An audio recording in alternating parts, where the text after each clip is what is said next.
Good morning dear students, कैसे हैं आप सभी। उम्मीद करते हैं आप सभी अच्छे होंगे और चीज़ों को अच्छे से पढ़ाई कर रहे होंगे, फैमिली के साथ होंगे और खुश होंगे। देखिए, रिवीजन अच्छे से करते रहिएगा। हम हमेशा कहते हैं ना कि कंसिस्टेंसी से, पेशेंस से और पूरी लगन से पढ़ाई करिए, ठीक है। तो कंसिस्टेंट रह के अपना काम करिएगा।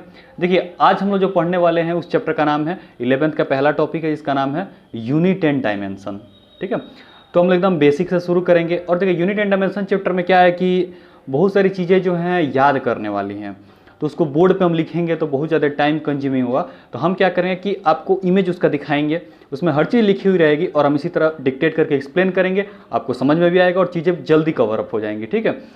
तो आप जो हम इमेज दिखाएंगे, आपको सामने इमेज दिखेगा, उस इमेज को अच्छे से देखिएगा, उस पर जो जो चीज़ लिखा हुआ है उसको अच्छे से रीड करिएगा और पीछे से जो हम आपको पढ़ाएंगे इसको, तो वो भी आपको अच्छे से समझ में आएगा। तो उसी चीज़ को हम आपको समझाएंगे।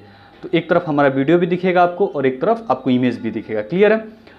तो चलिए चैप्टर शुरू करते हैं। चैप्टर है unit and dimension, lecture number 1। चलिए शुरू करते हैं। देखिए, सबसे पहले बात करते हैं हम, जब आप 11th में जाएंगे तो सबसे पहले आपको यही चैप्टर मिलेगा पढ़ने के लिए। और याद रखिएगा, ये ऐसा चैप्टर है ना जो आपको बड़े बड़े क्वेश्चंस में, जैसे आपको कॉम्पिटिटिव एग्जाम में क्वेश्चंस आएंगे तो आपको अगर आंसर नहीं समझ में आ रहा है ना, तो डायमेंशनली आप चेक करके भी आंसर कहीं कहीं आप पता कर सकते हैं कि इसका डायमेंशन ये है। फोर्स पूछ रहा है, इसमें से सारे का डायमेंशन में कोई फोर्स का डायमेंशन नहीं है। मतलब क्रॉस चेक करने के लिए बहुत ज़्यादा हेल्पफुल चैप्टर है, आपको आगे बहुत ज़्यादा हेल्प देगा ये चैप्टर। हर चैप्टर में ये रोल है इस चैप्टर का, ठीक है। तो इसलिए इस चैप्टर को अच्छे से पढ़ेगा। आसान है लेकिन एक दो क्वेश्चन हर जगह मिलते हैं, इवन एडवांस में भी मिलते हैं, ठीक है। तो चलिए शुरू करते हैं। सबसे पहले हम आपसे पूछते हैं कि फिजिक्स क्या है, व्हाट इज़ फिजिक्स।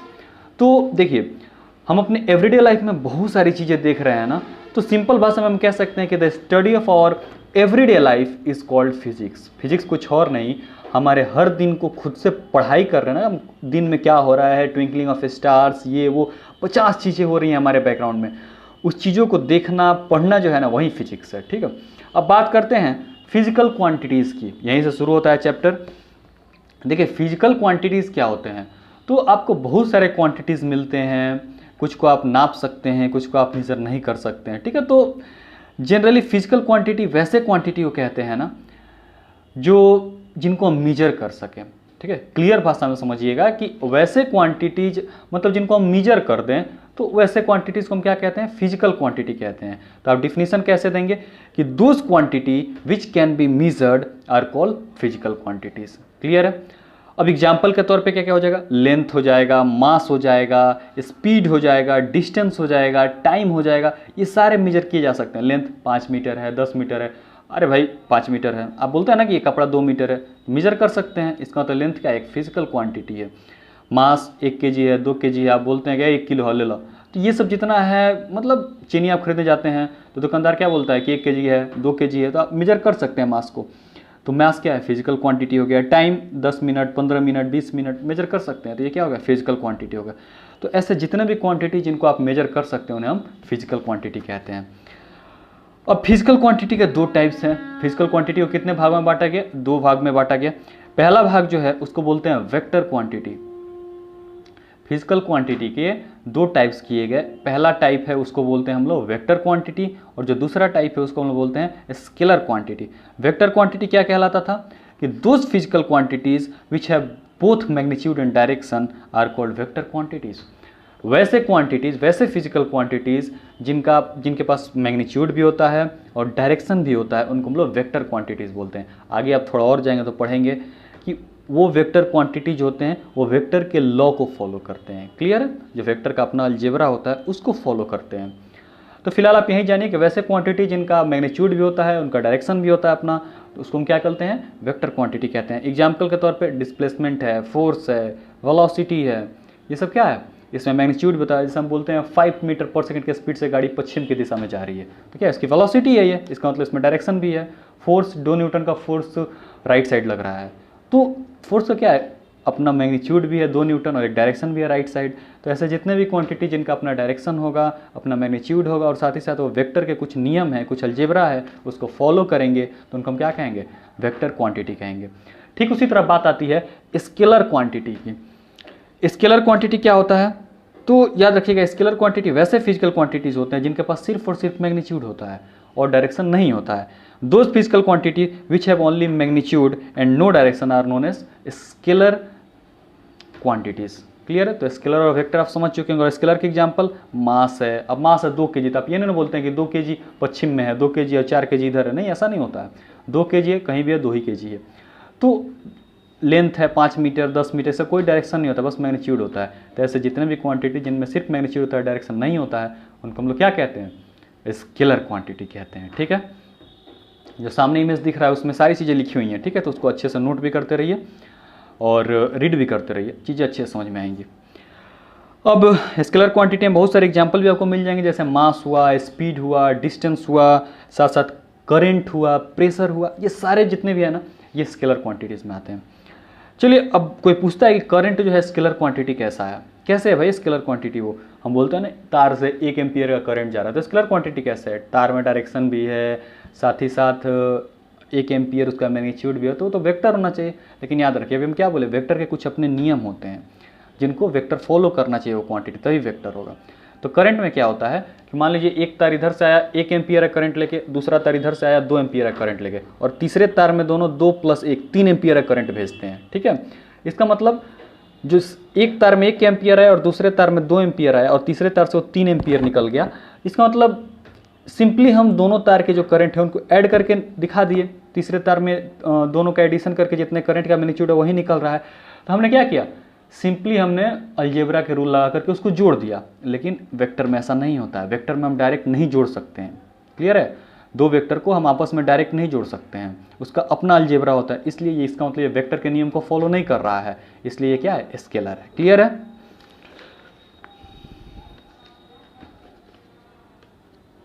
तो इसमें स्केलर एडिशन हुआ, इसलिए क्या है, वेक्टर क्वांटिटी नहीं है। वेक्टर एडिशन होता है जिसका अपना तरीका है, अपना अलजेब्रा है, तब हम बोलते हो कि हाँ ये वेक्टरली ऐड हुआ है, वेक्टर की तरीके से ऐड हुआ है, तो वेक्टर क्वांटिटी है। क्लियर है?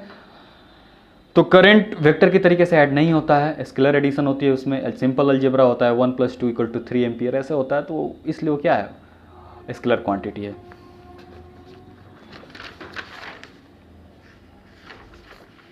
चलिए, उसके बाद देखते हैं डिस्प्लेसमेंट। डिस्प्लेसमेंट क्या है, वेक्टर क्वांटिटी है। ठीक है? अच्छा, डिस्प्लेसमेंट होता क्या है?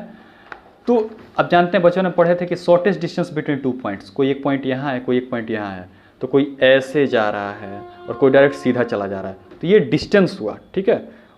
और इसके अलावा कोई भी और दूरी जो बड़ा इधर घूम के आया या कैसे भी है, तो ये डिस्टेंस है, ये पूरा वाला। लेकिन जो डायरेक्ट इस पॉइंट को जोड़ रहा है, इस पॉइंट को और इस पॉइंट को डायरेक्ट जो लाइन जोड़ दे, तो किसी भी 2 पॉइंट के बीच का जो सबसे शॉर्टेस्ट डिस्टेंस होता है, एक स्ट्रेट परपेंडिकुलर लाइन होता है। तो एक स्ट्रेट लाइन अगर दोनों पॉइंट को जोड़ रहा है तो वो सबसे शॉर्टेस्ट डिस्टेंस होगा, मतलब इन 2 पॉइंट्स के बीच का सबसे कम दूरी इनके बीच का एक स्ट्रेट लाइन ही होगा। बाकी दूसरे सारे रास्ते इससे बड़े होंगे और वो डिस्टेंस कहलाएंगे।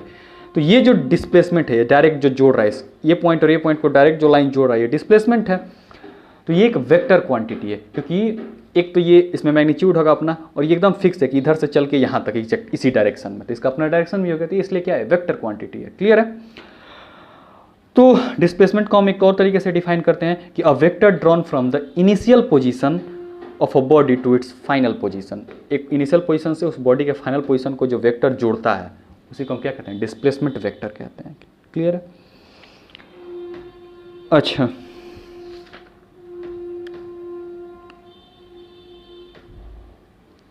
और भी बहुत सारी चीज़ आप आगे पढ़ेंगे।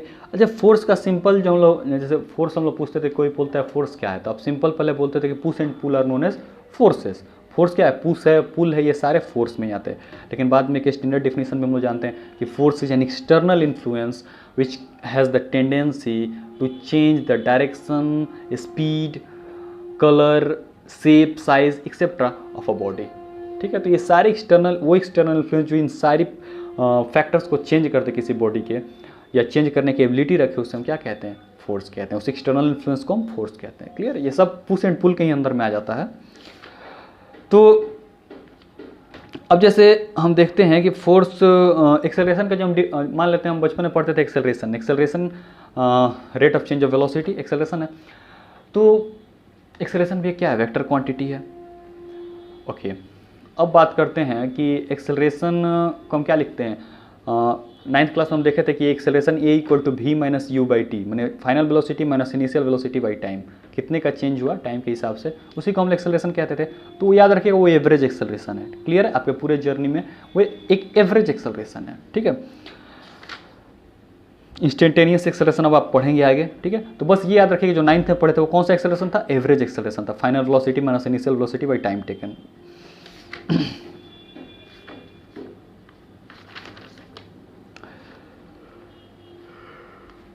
चलिए अब बात करते हैं हम कि प्रेशर, प्रेशर क्या है, एक स्केलर क्वांटिटी है। क्या है, एक स्केलर क्वांटिटी है। तो इसका डेफिनेशन क्या होता है, तो हम लोग पढ़ते थे कि force per unit area is known as pressure. Pressure का मतलब होता है कि किसी एक पर्टिकुलर एरिया पे कितना फोर्स लग रहा है, उसी को हम लोग प्रेशर कहते हैं। देखिए इसको और भी तरीके से हम कह सकते हैं कि it is defined as a thrust per unit area. Thrust per unit area is known as pressure. Thrust क्या होता है, perpendicular force acting on a surface, उसी को हम थ्रस्ट कहते हैं। तो पर यूनिट एरिया अगर हम उसी को देखने लगे ना तो प्रेशर कहलाता है। सपोज करें एक चौकी है, चौकी बेड है एक, आप बेड पे एक प्रेशर लगा रहे हैं, एक फोर्स लगा रहे हैं 2 न्यूटन का, तो इसके हर कंपोनेंट पे 2 ही न्यूटन थोड़ी लग रहा है, जैसे जैसे दूर जाएगा फोर्स कम होने लगेगा। तो पर यूनिट एरिया जितना फोर्स लग रहा है ना एक बेड के छोटे से हिस्से में, वो क्या कहलाएगा, प्रेशर कहलाएगा। क्लियर है, मतलब एरिया वाइज देखने लगते हैं तो हम उसी फोर्स को क्या नाम देते हैं, उसको हम प्रेशर कहने लगते हैं। क्लियर है। अब पुल की बात आती है, ठीक है, तो पुल जनरली जब टेंशन वाले फोर्स होते हैं तो उसमें पुल फोर्स होते हैं, टेंशन पुल फोर्स एक तरह का, और प्रेशर प्रेस करो मतलब क्या, ये पुश फोर्स है। तो ये पुल और पुश एग्जैक्टली फोर्स ही हैं। अब बात करते हैं थ्रस्ट, तो आप समझ ही गए हैं, perpendicular force acting on a surface is known as thrust. तो घबराइएगा नहीं, थ्रस्ट कुछ और नहीं था, फोर्स ही है, बस सरफेस पे परपेंडिकुलर लगना चाहिए। क्लियर है। अब बात करते हैं फिजिकल क्वांटिटीज़ की, कि फिजिकल क्वांटिटीज़ को फिर एक बेसिस देकर के 2 तरीके से बांटा गया, और ये बहुत इंपॉर्टेंट है। ठीक है, ये बेसिस याद रखिएगा कि फिजिकल क्वांटिटीज़ को 2 तरह से बांटा गया। एक फंडामेंटल फिजिकल क्वांटिटीज़ कहा गया, जिनको हम लोग बेसिक भी बोला गया या बेस क्वांटिटीज़ भी बोला गया। क्लियर है, मतलब इन्हीं से सब कुछ रहेगा। और दूसरा जो क्वांटिटीज़ था फिजिकल क्वांटिटीज़ का दूसरा टाइप जो था, उसको कहा गया डिराइव्ड फिजिकल क्वांटिटी। क्लियर है, क्या बोला गया, डिराइव्ड फिजिकल क्वांटिटी बोला गया। तो 2 तरह के क्वांटिटीज़ हो गए, एक फंडामेंटल फिजिकल क्वांटिटी जिसको बेस क्वांटिटी बोला गया या बेसिक क्वांटिटीज भी बोला गया, साथ ही साथ एक डिराइव्ड क्वांटिटीज हो गया। तो ये 2 तरह से बांटे गए। अब बात करते हैं एक एक करके इनकी।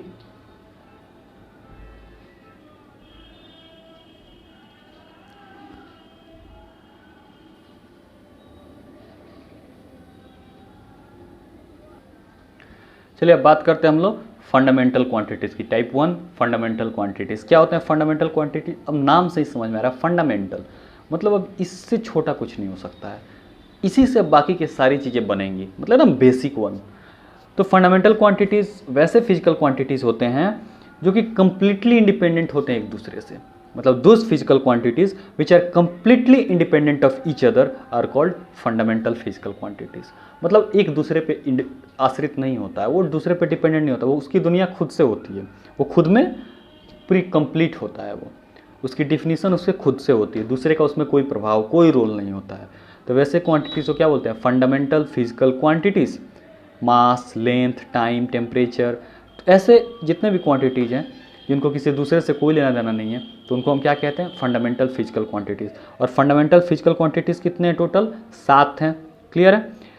तो कौन कौन है भाई 7, तो 7 जो फंडामेंटल क्वांटिटीज़ हैं फिजिकल क्वांटिटीज़ फंडामेंटल, वो कौन कौन है, mass, length, time, temperature, current, amount of substance and luminous intensity. ये 7 जो हैं वो क्या हैं फंडामेंटल फिजिकल क्वांटिटीज़ हैं, मतलब एक दूसरे से इनका कोई लेना देना नहीं है, ये अकेले भी अगर इनकी बात की जाए तो खुद में कंप्लीट है। और ऐसा भी नहीं है कि बाकी 2-4 की मदद से 5वें को हम ला दें, मतलब मास लेंथ टाइम में मानिए तो मास और लेंथ की मदद से हम टाइम ला दें, ऐसा पॉसिबल नहीं है। ठीक है, मतलब मास और लेंथ को मल्टीप्लाई करके डिवाइड करके कुछ भी करके टाइम हम नहीं ला सकते हैं। टाइम इंडिपेंडेंट है, वो अकेला ही है, वो किसी से कोई उसको मिलजुल कर नहीं ला सकता है, उसका डिराइवेशन हम नहीं कर सकते, उसको डिराइव नहीं कर सकते हैं। क्लियर है। तो इसलिए हम इनको क्या कहते हैं फंडामेंटल फिजिकल क्वांटिटीज़ कहते हैं। इनकी डिपेंडेंस किसी पे नहीं होती है, ये खुद में कंप्लीट होते हैं। अब जनरली क्या होता है ना कि हम जब यूनिट इन डायमेंशन चैप्टर पढ़ेंगे तो उसमें हम सेट वाइज बनाएंगे, जैसे MLT का एक सेट, मतलब मास लेंथ टाइम, इसको हम एक ब्रैकेट में रख दिए, इसका मतलब ये तीनों फंडामेंटल फिजिकल क्वांटिटी है, मास लेंथ टाइम, इनका एक सेट बन गया। तो इसी तरह सेट बना के अगर ऐसे ब्रैकेट में लिखा है तो क्या समझिएगा आपकी सेट है फंडामेंटल फिजिकल क्वांटिटीज का, ठीक है।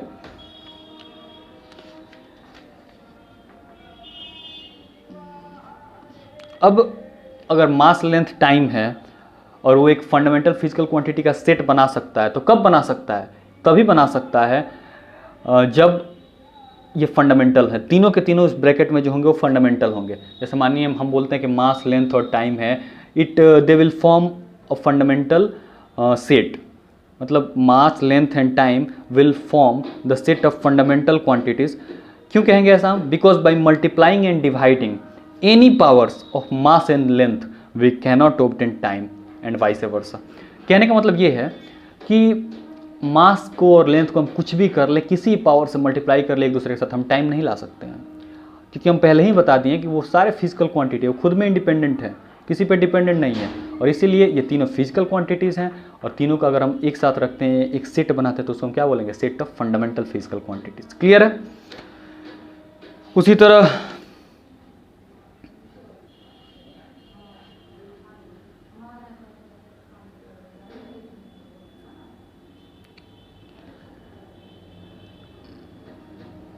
Derived quantities. अब क्या होता है? दूसरा टाइप डिराइव्ड क्वांटिटी। अब नाम से ही पता चला कि कहीं से डिराइव होकर के आए हैं, किसी न किसी पे डिपेंडेंट है।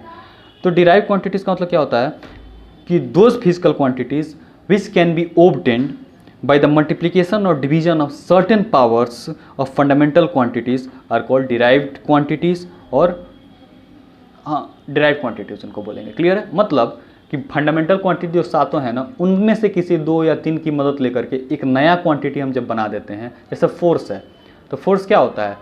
Change in momentum per unit time, मतलब मोमेंटम में जो चेंज हम टाइम के हिसाब से देखते हैं। क्लियर है?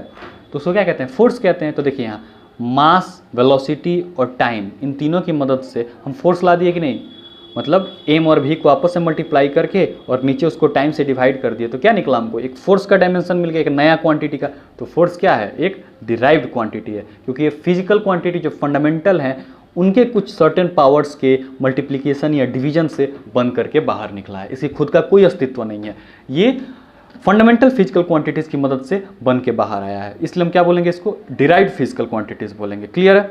सामने इमेज में सारा दिख रहा है, सारे डिफिनीशन, सारे एग्जांपल्स, हर चीज को रीड करते रहिएगा, ठीक है। तो डिराइव्ड फिजिकल क्वांटिटीज में आ गए acceleration, force, velocity, density etcetera. Clear है? ये सारे देखिए किसी न किसी फिजिकल क्वांटिटी जो फंडामेंटल होते हैं उन पे डिपेंडेंट होते हैं। डेंसिटी मास बाई वॉल्यूम, तो मास और वॉल्यूम को भी क्या लिखिएगा आप? लेंथ का 3 टाइम मल्टीप्लिकेशन, और लेंथ भी फिजिकल हो गया, फंडामेंटल फिजिकल, मास भी फंडामेंटल फिजिकल क्वांटिटी। तो ऑलरेडी ये 2 फंडामेंटल फिजिकल क्वांटिटी के डिवीजन का ही है ना जो हमको डेंसिटी देता है। तो डेंसिटी इसलिए क्या हो गया? Derived physical quantity. क्लियर है?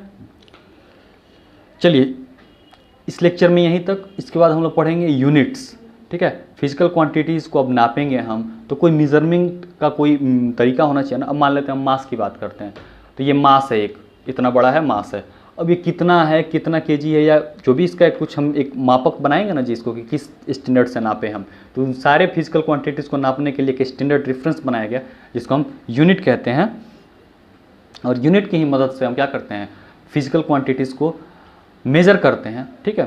तो उसको हम यूनिट कहते हैं। तो यूनिट का सिंपल आप डिफिनेशन याद रखिए कि standard reference which is used to measure a fundamental physical quantity और any physical quantity is known as unit. मतलब यूनिट एक स्टैंडर्ड रेफरेंस है जिसकी मदद से हम फिजिकल क्वांटिटीज़ को मेजर करते हैं। क्लियर है?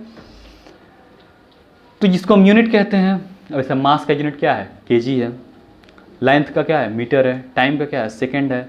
तो ये सब क्या हुए? करस्पॉन्डिंग फिजिकल क्वांटिटीज़ के यूनिट हुए। इन यूनिट की मदद से ही हम उस करस्पॉन्डिंग फिजिकल क्वांटिटीज़ को मेज़र करते हैं। अब यूनिट के भी कुछ अपने कंडीशन होने चाहिए, कुछ अपने कैरेक्टरिस्टिक्स होने चाहिए कि ये उसकी विशेषताएं होनी चाहिए, तभी हम उसको यूनिट कहेंगे। तो क्या क्या विशेषताएं हैं हम अगली वीडियो में जानेंगे। इस वीडियो में यहीं तक। That's all, thank you.